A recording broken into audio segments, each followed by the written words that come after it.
સુરતની ESIC હોસ્પિટલમાં નવા કોન્ટ્રાક્ટની નિમણૂક થતા જ જૂના કોન્ટ્રાક્ટ હેઠળ કામ કરતા કર્મચારીઓને અચાનક છૂટા કરવામાં આવતા ભારે હોબાળો સર્જાયો છે। અસરગ્રસ્ત કર્મચારીઓનો આક્ષેપ છે કે તેમને છૂટા કરતા પહેલા કોઈ પ્રકારની નોટિસ, લેખિત જાણકારી કે વિદાય પગાર અંગેની કોઈ ઔપચારિક માહિતી આપવામાં આવી નથી।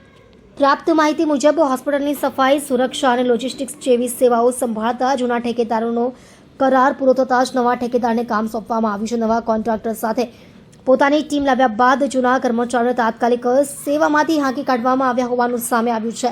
કર્મચારીઓએ હોસ્પિટલ પરિસરમાં જ વિરોધ પ્રદર્શન કર્યું હતું। એક પ્રદર્શનકારી કર્મચારીએ જણાવ્યું કે અમે વર્ષોથી અહીં ફરજ બજાવતા હતા, પણ અમને કોઈ પૂર્વ સૂચના વિના બહારનો રસ્તો બતાવી દેવામાં આવ્યો। નવા ઠેકેદારે પણ અમને કામ પર રાખવાનો ઇનકાર કર્યો।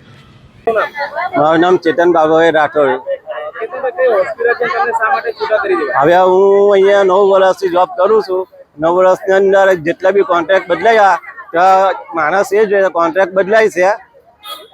આ જે હમણાં હાલમાં થયું છે, હમણાં જે કોન્ટ્રાક્ટ બદલાય તો અમને કોઈ જાણ કરે ને આજે અમને સવારથી ઘરેથી હું 5 વાગ્યાથી નીકળેલો નોકરી માટે।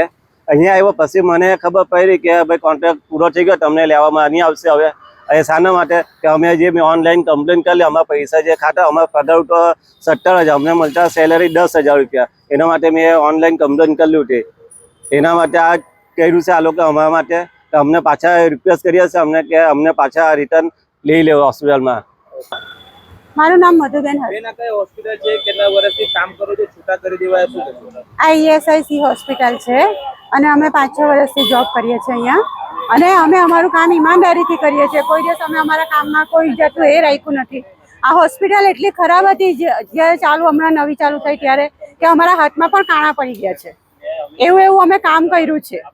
આખા પેલા ફ્લેટ બન્યા છે એ પણ બધા અમારી પાસે સાફ સફાઈ કરાવ્યા છે, અને આજે અચાનક અમને ના પાડી દીધી। ખાલી અમને કાલે શનિવારે એટલું જણાવેલું કે તમારા નવા સુપરવાઇઝર આવશે।